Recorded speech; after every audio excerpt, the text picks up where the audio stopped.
Hello and welcome to Stand in the Gap. I'm Sam Rohr, and I'm going to be joined in just a moment by Stand in the Gap co-host Pastor Isaac Crockett. Can I ask you a question? Do you love freedom? Are you thankful to live in America? Are you increasingly concerned, though, that there are many Americans who are embracing socialism, liberalism, Marxism, or Islam as political and ideological systems equal to or superior to the American holy experiment in self-government under God, as William Penn from Pennsylvania described it back in 1692? But can you define and defend what our founders described as our rights coming from God? Do you define the terms of life, liberty, or the pursuit of happiness? Now, in reality, the foundations of liberty in America have long been undermined by the termites of anti-God worldviews and become a far greater threat to freedom as we've known it than any coronavirus or economic weakness that may be affecting us. It's my belief that most Americans, though, don't know the real connection between God and life, or God and liberty. And because they can't define these terms or explain their connection to God, they're impotent to defend what they mean. So today, I want to go behind the headlines and look foundationally at the connection between God and a Judeo-Christian worldview and the concept of freedom, and then contrast that to the pursuit of socialism by so many in our culture today. Our theme for both Part 1 and Part 2 next week will be this: no God, no freedom. Say no to God, embrace socialism. On today's program, we're going to make the connection between God as creator and why the linkage is necessary for civil freedom, and we'll examine the reality of why knowing God is to know life and liberty. Next week, we'll focus on the connection between knowing God and understanding the essential right of private property, referred to by some founders as the pursuit of happiness. You'll recognize, of course, the opening to the Declaration of Independence here when I read this. It starts like this: when in the course of human events it becomes necessary for one people to dissolve the political bands which have connected them with one another, and to assume among the powers of the earth the separate and equal station to which the laws of nature and of nature's God entitle them, then it goes on and says these words: we hold these truths to be self-evident, that all men are created equal, that they are endowed by their Creator with certain unalienable rights, and that among these are life, liberty, and the pursuit of happiness. And to walk with Isaac and me through this focus will be special guest Dr. Max Lyons. He's a teacher, author, researcher, and speaker. He has a master's degree in Christian school education administration from Regent University and his PhD in Christian education from Whitefield Theological Seminary. Dr. Lyons is currently serving as Director of Teaching Services at the Foundation for American Christian Education. And with that, I want to welcome to the program right now Dr. Max Lyons. Max, thank you for being with us today. Great to be here, Sam. Thank you for having me. Max, we got a great topic to go over, and it can go a lot longer than we have time, so I'm going to jump right into it here with you. I read from the Declaration of Independence, and they started out talking about natural law, nature's law, and nature's God. Why did they start with that? And perhaps just define here for us, what does it mean by natural law? Well, briefly, they started with the phrase laws of nature and nature's God, because that was referring to the laws of nature was the law of God that's inherent. Before God gave his law to Moses, man understood inherently, because God put this in them, that, for example, we don't lie, we don't murder, we don't steal. This is natural law. This is before God gave his law in his word. And the laws of nature's God is the law that God gave to us in the Bible, in his word. That is the revealed law.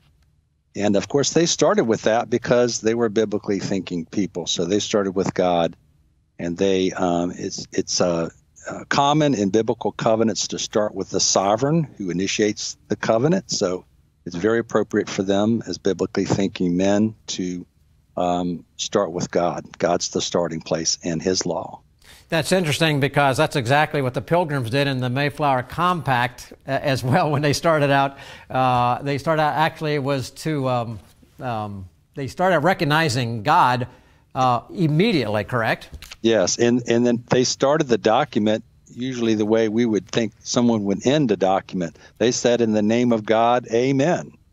So as biblically thinking people, making a governmental document, the Mayflower Compact, one of our most important governmental documents, establishing Christian self-government. They started the starting place for them, and that is God. And ladies and gentlemen, we'll continue the discussion in just a moment with Dr. Max Lyons. We're talking today about knowing God is to know freedom, and we're going to look at how this ties into the concepts of life and liberty, and then in the next program we'll talk about how it ties into that matter of pursuit of happiness. Stay with us. We'll be right back in just a moment to continue this focus. Truth, flexible or permanent?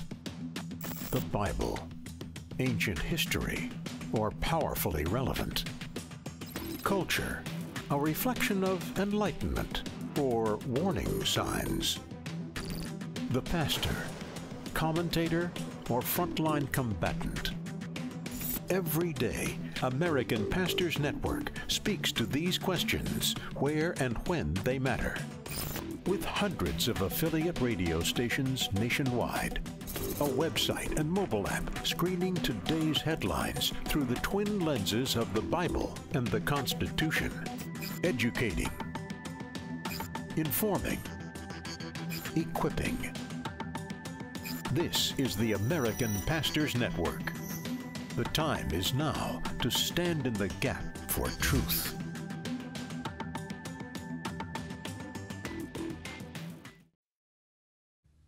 Max, let's continue the discussion here. In the last segment, I asked you to define natural law, and you basically described natural law is really moral law that pre-existed the Ten Commandments, God's moral law. So it was always wrong to kill. It was always wrong to steal, and people knew it, but then Moses took and codified it in the Ten Commandments. And that, I'm holding in my hand right now, God's law. You referred to it as revealed law. Could you take, again, connect now, if you could, natural law, or the law of nature, and revealed law, what I was holding in my hand, and how these two worked together and must work together, and how our founders worked them together as they then later took and laid out and defined life, liberty, which we'll get into in just a moment. Well, again, you think, what law was it that judged with the Cain and Abel situation, right, where there was murder? That preceded Moses' law by a long period of time, and we have nations today that don't have the Word of God. They don't have the revealed law of God or the written Word. And yet those people, God is going to hold them accountable to the law that's, as the Scripture says, the unwritten law, the law that's written upon our heart. But that was not enough, so God gave us His written Word, His revealed Word, and His law that is for our blessing and for our good. You read Psalm 119, the longest of the Psalms. Every one of the verses in there talk about God's law in some aspect and how beautiful it is, how wonderful it is, how it's for our good and for our benefit. And our founders knew this. They were students of the Word, and they realized that either we're going to live life and we're going to have a government based upon the revealed law of God, or it's going to have to be upon the ideas of man. And they were students of history. They knew that has never worked and will not work.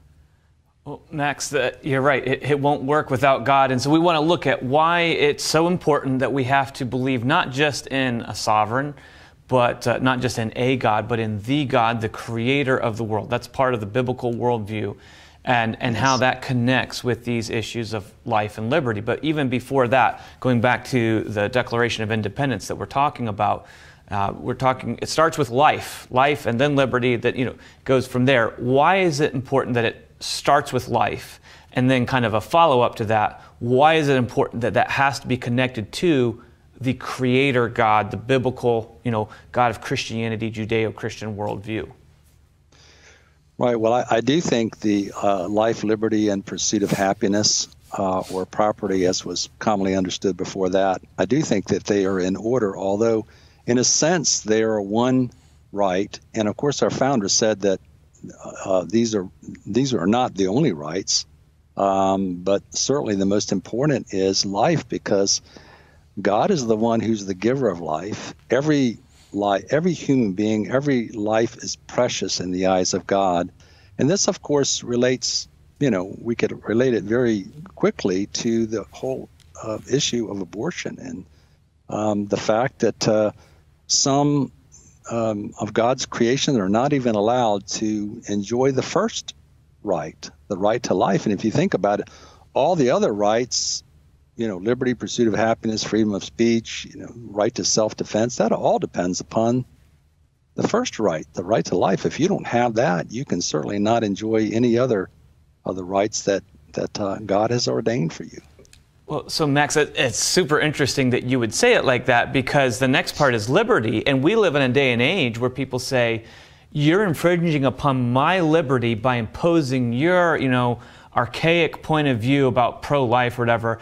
I have the right to make my own choices, especially, we're talking with, women who want to have an abortion, or, family members, different ones who want to, encourage them to do that. That's not your choice. This is their right. This is their liberty to do this. So we go life and then liberty. Can you define for us what they meant by liberty? Because what we're seeing as liberty today is infringing upon another person's life. So what did they mean by life and then liberty? And then again, connect that liberty again in a biblical sense, connected to God. Well, you bring out a good point, and that is we are defining terms, very important terms, very differently today. And of course, we define things according to our worldview. And if you have a biblical worldview, you'll define liberty as God defines it. And that is that we have freedoms, many, many freedoms that He's given us to live our life, to seek Him, to obey Him, and then to live our life as we see fit under Him. That is true liberty. The libertarians actually got that part pretty good. There are often some other areas, but their idea of liberty, that we can live our life free from most governmental interference, is a biblical view of liberty. And of course, the world defines liberty as what? I can do whatever or almost whatever I want. And certainly in the taking of an unborn life, that's not your liberty, because we don't have the liberty to take another person's life. So you're talking about a big difference, because it all comes back to our context, to our worldview, biblical worldview versus human or socialist or progressive worldview. And so liberty is a part of God-given freedoms, how God created us and how God intended the world to be, versus a twisted version that says, I get what I want, I'm always first, I'm always right. So let's take that a little further. Let's go into this idea of biblical worldview, Judeo-Christian worldview, and talk about the atmosphere, the environment that you create with that. Is it possible to have true freedom? Is it possible to have freedom that encourages life and liberty? A world or a community, a culture, a nation, I think would be maybe the best word. Can you have a nation? Can you have a governing organization that allows for fruitful, abundant life and real liberty, true freedom as God intended it to be, if they don't see God in it all? If they don't have a biblical worldview, can they truly have the kind of freedom that our founders envisioned for our nation? Well, I think you kind of answered your own question. The answer is no, that true freedom comes in Christ. And, there's the internal liberty. That's, I like to say, free from sin, that's the internal liberty. And then free from the tyranny of men, that's the external liberty that God has called us to enjoy. But if we're not free internally, if we're not free from sin, we can't be free externally. And man, as much as he wants that, he wants to throw off, as in Psalm 2 it says, just cast their cords away from us, cast off the restraints of God and Christianity and religion. It's bondage. And the history of the world has shown this to be true. So no, we cannot enjoy true liberty as God ordains for us without obedience to him. And I like that too, that you point out. I mean, you can't deny, if you look through a history book, you can watch the rise and falls of different nations and governments and dictators, and you can look and you can see their worldview, and you can see what life was like under them. You can see these regimes and how toxic they often are to the most vulnerable, to babies, to children, to women, to people who maybe are different or look different or have something different about them than the rest of the majority population. And so even just looking through that contextually through history is really helpful. Sam, you and I were talking before the program about freedom, and it's so interesting. It just makes me so grateful, obviously, for the sovereignty of God and for his blessings that all of us have. But in our nation, that God in his sovereignty gave such biblical wisdom to these founding fathers as we look at them. And you were saying that freedom is not accidental. We didn't just accidentally get, oh, well, look at this, America has all this freedom, how did that happen? But at the same time, if you go back and you look at, Cold War, I know my dad was in the Soviet Union, and I've been in churches that were underground churches during those times. And in socialism and communism and dictatorships, those don't happen just accidentally either. There are incremental steps. There's planning that goes on. Could you maybe comment on that as we look at this context of biblical worldview? Well, absolutely, Isaac. And that's part of the practical application of this we're talking about with Max today. But in reality, one's view of God is a choice. And as Max was saying earlier, I think back to the book of Deuteronomy, chapter 30, where God took the people of Israel into the land, and he told them, now I'm going to give you this great abundance. Here's this fruitful land, lots of water, the weather's good, the ground is fertile. And he said, and I'm going to give you good things, but it's going to be dependent upon you choosing to follow, as we've talked about, the revealed law. Follow what I say, and he says it will be equivalent to choosing life. Yeah. But if you don't do these things, it will be equivalent to choosing death. So the whole point, our founders, as Max was saying, as we've talked about before, our founders purposely walked through these principles. It was not an accident that they put down, we're endowed by our Creator with certain unalienable rights, life, liberty, and pursuit of happiness. It's not an accident they cited natural law. It's not an accident they talked about nature of God. That was a purposeful decision that they did because they chose early on. Do we want to be blessed and have a nation that's free? Yes. Where do we find out about that? God's Word. Did they go back to Deuteronomy and cite those passages? They did. They talked about them.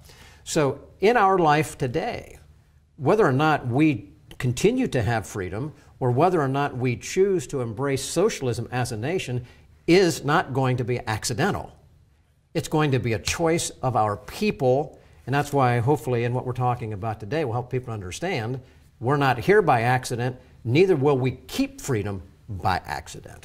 Yeah, that's so interesting, Sam. And I remember a time when I was talking with some pastors and had been underground church in Eastern Europe, had been under communism, and they had recently gotten freedom. And I remember one man who was involved with one of the pastors saying, I'm reading this book and it says why democracy works in the West or in America and it fails everywhere else. But these things, having true abundant life, having true liberty and freedom, they do work when we put ourselves under God's plan, because that was God's plan for us all along. God's plan was for us to be able to glorify Him and enjoy the life that He gives us. And as we get away from Him and as we get away from His plan, that's when things start to crumble, the foundations even of our culture and of our nation. So we want to talk about this more and look at this connection between the truth of having life and liberty as what God designed for us. That's part of His design, and how it draws us back to Him in a biblical worldview. We're going to take a brief time out and we'll be right back to finish up. Stand in the Gap is produced and recorded in the studios of WBPH Philadelphia, positively different television.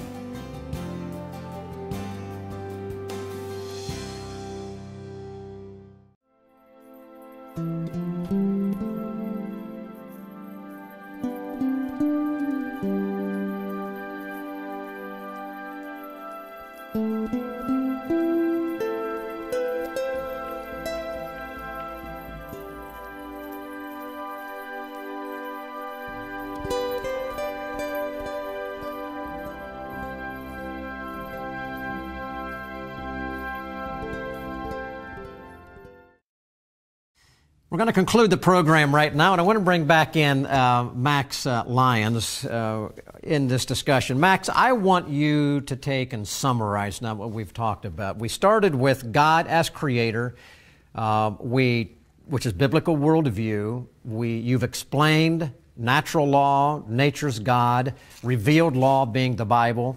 Our founders took it, purposely chose it, put it into Declaration of Independence, which started our nation, and referenced God as creator, unalienable rights, then life and liberty. And we've compared that a little bit to the fact that it's a choice.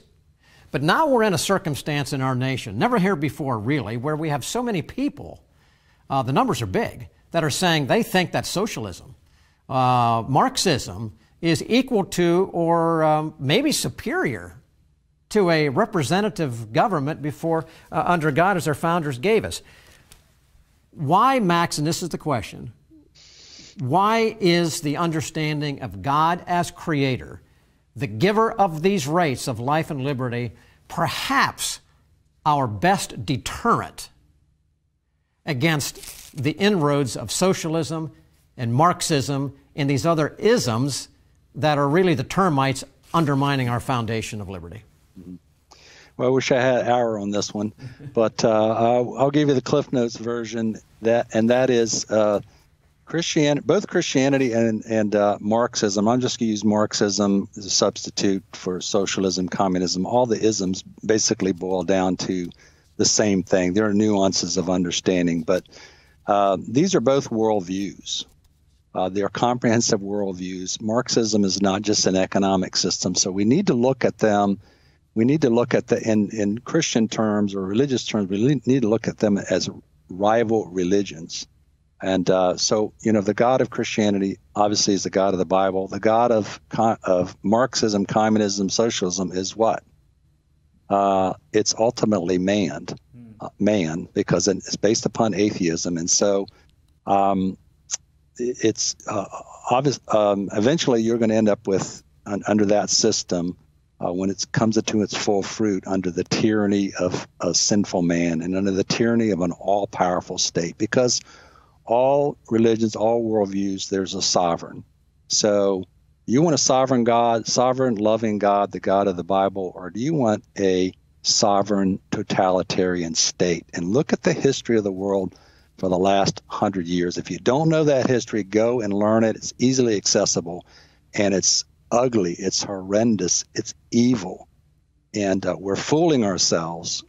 People today think socialism is free stuff, and because of our sinful nature, a lot of people are saying, give me the free stuff, but be careful for what you wish for, because we're wishing for something that is horrific. And I'm glad for the people that are sounding the alarms, and you all are sounding the alarm, and I am as well. We need to all be doing that. Max, great summary, and I think you put it right before us. Thank you so much. And next week, ladies and gentlemen, come back. We're going to continue with Max. We'll take this discussion and we'll go into the area of life, liberty, and then pursuit of happiness, which is private property. And you'll be amazed at the power of the concept of private property and how it all fits together. We'll go there. But as you've heard, whether or not we choose to follow the God of heaven or we choose to follow man as God is a choice. We beg you, choose God. The Bible tells us all about it. Our founders did as well, and we are the beneficiaries of what they gave us, but we can also lose everything if we continue to turn our back on God. Well, thank you for watching us today, and I'd encourage you, go to our website, standinthegapmedia.org.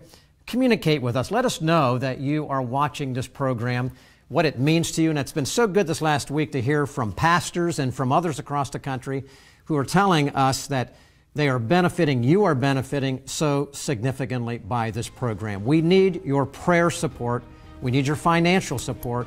We need your partnering to help this ministry of truth on practical issues affecting our daily lives to go forward across America. God bless you all. Stand in the gap for truth where God has you this week.